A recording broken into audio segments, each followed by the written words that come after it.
ครับเฮามาศึกษาภาษาละนากันต่อนะครับด้วยการอ่าน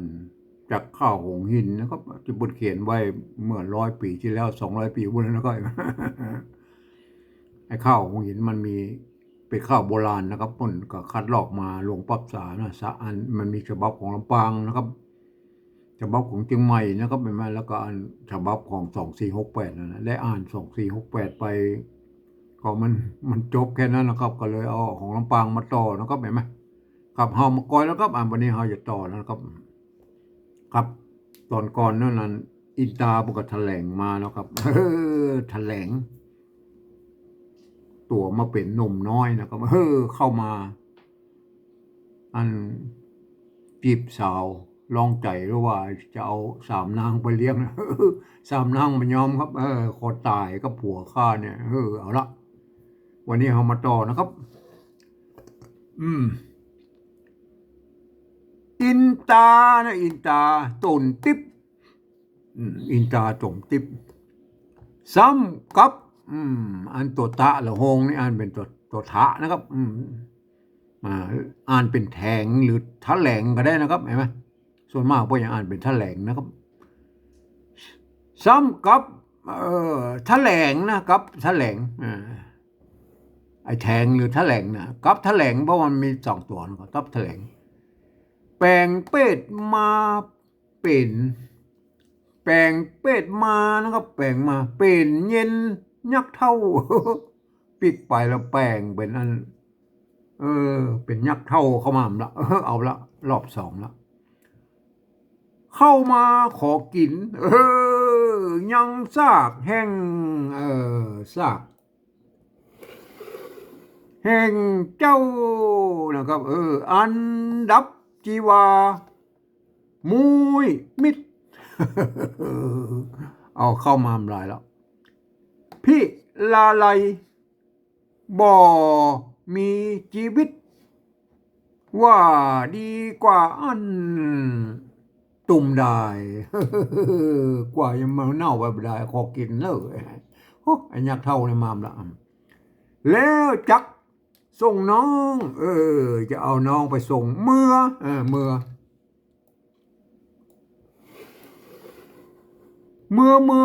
ตั้งหลายนะครับเมืองตั้งหลายบ่มีคนจ่ายบ่มีผู้จ่ายอยู่ตรงนี้เลยกลางดงป่ากว้างมีแต่สามหญิงเสื้อสิ่งอาจอ้างพระญาพระญา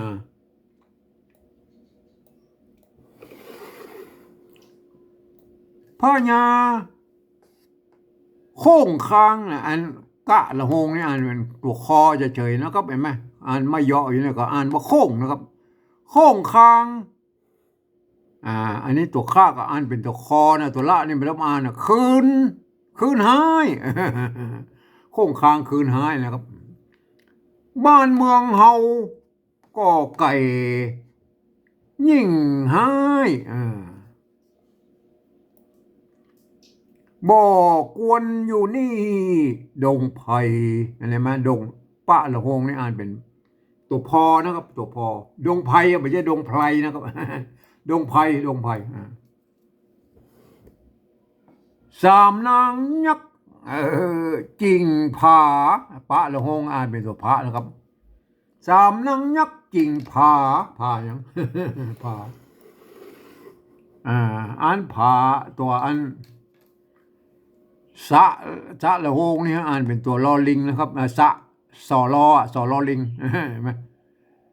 ตามพานะก็จริงพาสะไหลเต็มไก่ยาวนานขอบฟ้า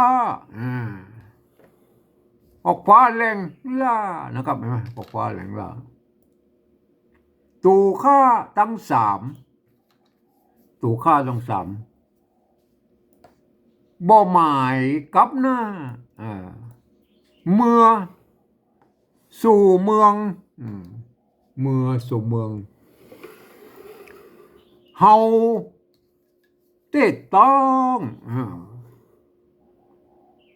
กันต้านจักกินยังผัวฮักน้อง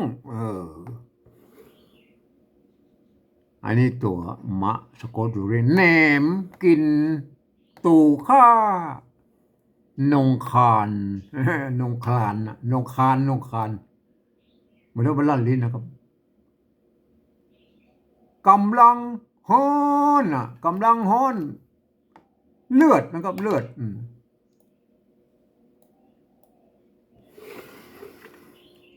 เลือดแดงหวานหวาน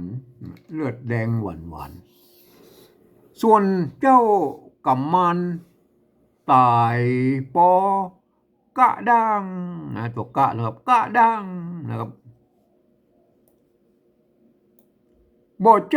จักลำเจ้าผัวเปื้อนข้างซ้ำเย็นซ้ำเย็นหรือซ้ำเย็นเหมือนกันนะซ้ำเย็น ก็แล้วแต่ซ้ำเย็นอ่างซ้ำเย็นอ่างบุบจำบุบจำตูข้าขอเผาฮือหมดซากซ้ำขอเผาเด้อแล้วจักวิ่งเข้าอักกีใช่ไหมจุดไฟเผาเรียบร้อยแล้วก็หมู่ข้าเจ้าก็จะ ล่นเข้าไปในอักกีล่นเข้าไปกองไฟให้มันตายไปด้วยกันหมด ฮือตายขาดมิดดับ ดับจิตเป็นผี ดับจิตเป็นผีเหนือปัททวีเห็นไหมปัทวีมันเขียนเป็นปัทวีนะก็เห็นไหมอันนี้ตัวปะป้อมตัวละตะตัวหางละทะเห็นไหมปัทอ่านเป็นปัทแล้วก็ทะนะครับปัททะปัทวีปัทวีอันถ้าเป็นอันหักศัพท์ของอันของอันของบาลีนะบาลีเป็นปะทวีนะครับปะทวีอันนี้มันเป็นปัทวีนะครับโอเคแล้วก็กับผัวแห่งข้า เอาละเนี่ยแต่ยักยักเห็นไหมอันนี้มันควรจะมีถ้ายักขาแล้วก็ยักขาเห็นไหมอันนี้เราเป็นยักขาเห็นไหมถ้ามีอันละห้ามมีก็เป็นยักนะครับยักอินตายักอินตาก็พอนะครับไม่ต้องยักขาลวดกายกับหน้ากายกับหน้ามาเป็นอินตาน่ะบ่ขานกำไปกายมาเป็นอินตากับหน้าบ่ขานกำไปบ่ฟังละมันจะตายเอาอย่างเงี้ยเลยตอบตาบ่อู้สักอย่างละแล้วกับเป็นนะครับเห็นไหมกับหน้ามาเป็นอันพามแล้วกับเป็นพามเข้ามาบ่จ้าเป็ดยักมาสูญไปเป็นมาใช่ไหม มันต้องมานะครับเสียงโทเมืองนะครับตรงนี้เป็ดยักมาสูญไปอันนี้เป็นมา โอเคแล้วก็เอาแก้ไปหน่อยพวกก็เขียนมาอย่างนั้นไหมเอาเนี่ยเอาสดติ๊บนะสดติ๊บลูกตัดเอาเลย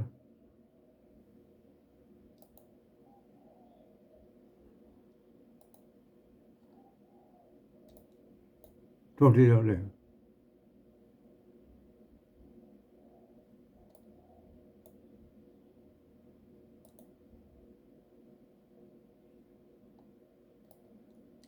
เจอแล้ว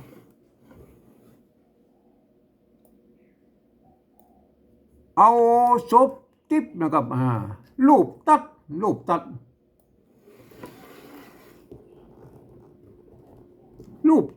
หัวใจนะครับ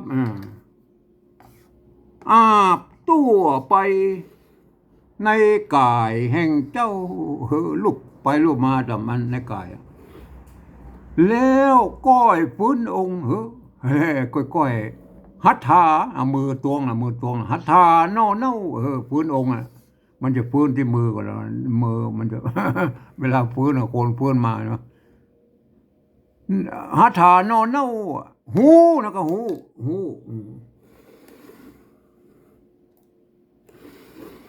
หูคิงมาหูคิงมาก็รู้สึกตัวนั่นน่ะหูคิงมาแล้วก็ขึ้นมานั่งนบนะครับนั่งนบเห็นไหมนั่งนบขึ้นมาโอ้นั่งนบละนั่งกุกงกละนั่งตั้งสามสามยิงก็ไหวด้วยครบไหวปลกละเอาละสาส่วนเสียงยินดีส่วนผัวข้านี้หากตายเป็นผีนะหากตายเป็นผีเอาละหน้าต่อไปเนาะ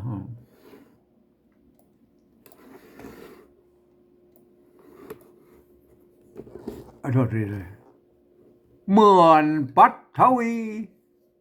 เหมือนดินนะแปลว่าดินนะครับเหมือนปัทวีมิงมอนมวยหน้าเจ้าได้มายา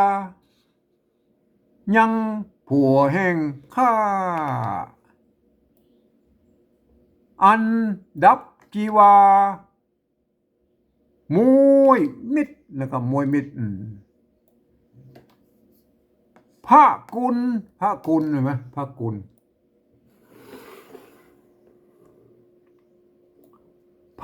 ลนักนะครับพระกุลนักยิ่งกว่าชีวิตเหมือนเป็นพ่อข้าตั้งปวงเหมือนก็เป็นพ่อข้าเลยบ่ถึงจ้าหน้านะครับตัวจ้าซ้อนหน้าจ้าหน้าบ่ถึงจ้าหน้าเขาดงจันจวนจันจวนตู่ข้าตั้งปวงบ่ตายปลายนั่นก็บ่ตายปลายบ่ตายปลายน่านะครับเห็นไหมบ่ตายก็ไม่เท่าบ่ตายกันนะกันว่าอันนี้เป็นคำรวมนะครับกันว่าเมื่อถึงปลาแรงล่าจักกลับคืนมาจักกลับคืนจะปิกคืนมาน้อมนบปิกมานบปู่จากุลจะน้อมนบปู่จากุลนะที่อันช่วยชีวิตอันผัวข้าไว้นะขอให้จวบ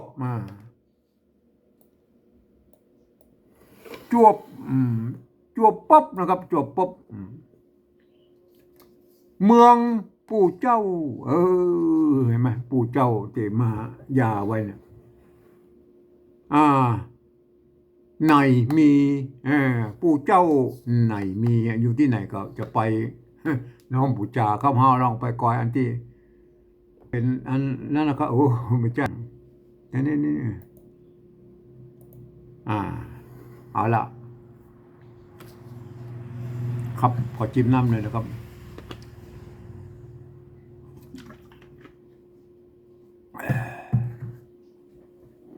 ครับอันนี้มันเป็นที่กรรมภาษาปริวัติมานะครับเป็นภาษาปริวัติแบบที่3ตามสำเนียงของไต้ยอนเชียงใหม่นะครับเห็นไหมจอยหน่อยเนาะมันเพราะว่ามัน กำลังโศกเศร้ากันอินตาตนติบ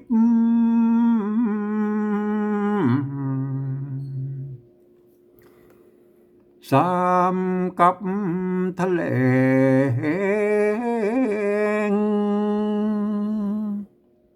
แปลงเป็ดมาเป็นเย็นยักเท่า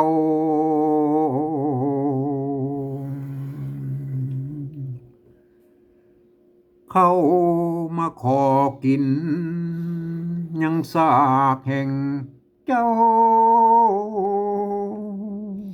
อันดับจีวามวยมิตรพิลาไลบ่มีชีวิตว่าดีกว่าอันตุมได้แล้วจักส่งน้องเมื่อเมืองตั้งหลายบ่มีคนใจกลางดงป่ากว้าง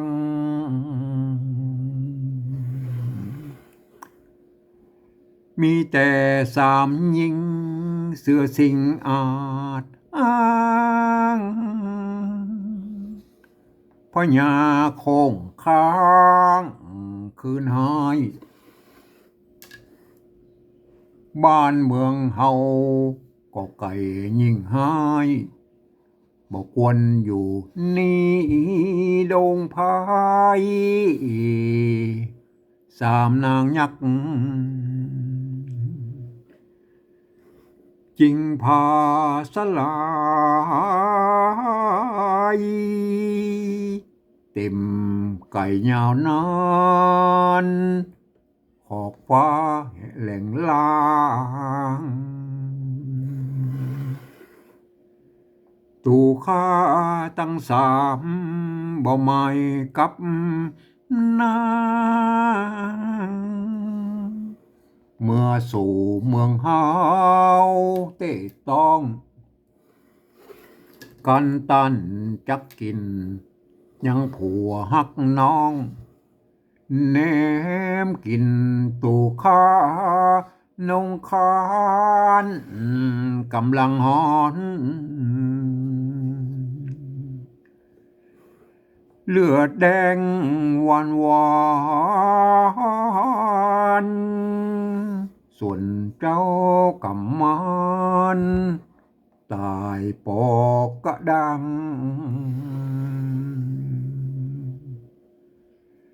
บ่ใจจักลำผู้เจ้าผัวเปื้อนข้า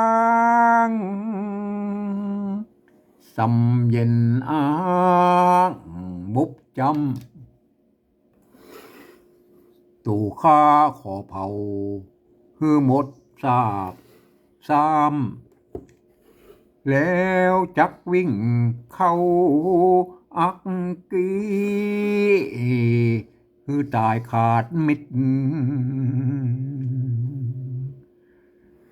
ดับจิตเป็นผีเหนือปัทวีกับผัวแห่งข้าง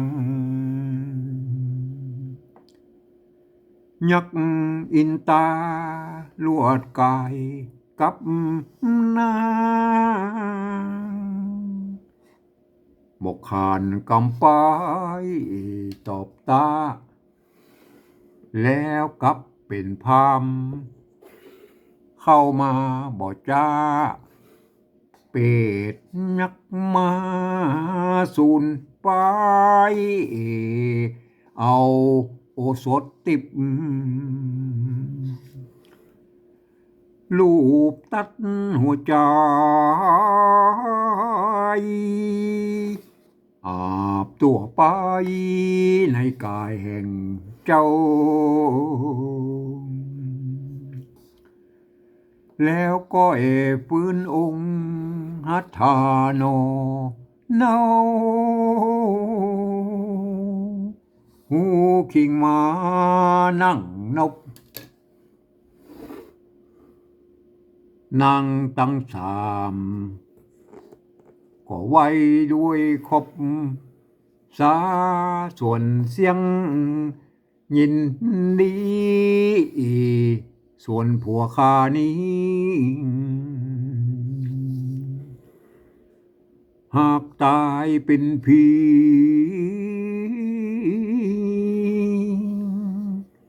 เหมือนปัทวีมิงมอนมวยนางได้มายายังผัวแห่ง ข้างอันดับชีวามวยมิตรพระกุณนักยิ่งกว่าชีวิตเหมือนเป็นป่อค้าตั้งปวงบ่ถึงจะนะเขาดงจันจวนตู่ข้าตั้งปวงบ่ตายปายนากันว่าเมื่อถึงปลาแหล่งลางจักกลับคืนมาน้อมนบปู่จากุลขอให้จวบปบเมืองปู่เจ้าในมีพามนะว่าอย่าตุกขีจุงสวัสดีตั้งสี่องค์เจ้าเฮาเป็นอินตาใจคนต้องเต้าตามในเมืองลุ่มนี้ตามในเมืองลุ่มนี้และนายเฮยครับหลังจากอันอินตาพเรายาลูก อันกำมาน้อยแล้วนะครับลูกไปลูกมาแล้วโอ้ตื่นขึ้นมาแล้วโอ้ได้หูคิงมาก็อันปิกมาเป็นคนกำเอาละนางปก็จะสมนาคุณจะปิกมาปูจาอย่างโอ้กันพระอินทราปก็แถลงไปเป็นนั้นอินทราต่อนะครับว่าเฮาเป็นของอินทรานะครับเรื่องเราไม่จะเป็นได้หัวหน้าทำต่อหน้าก็จะจบแล้วนะครับบทนี้นะครับครับวันนี้เอาแค่นี้ก่อนนะครับ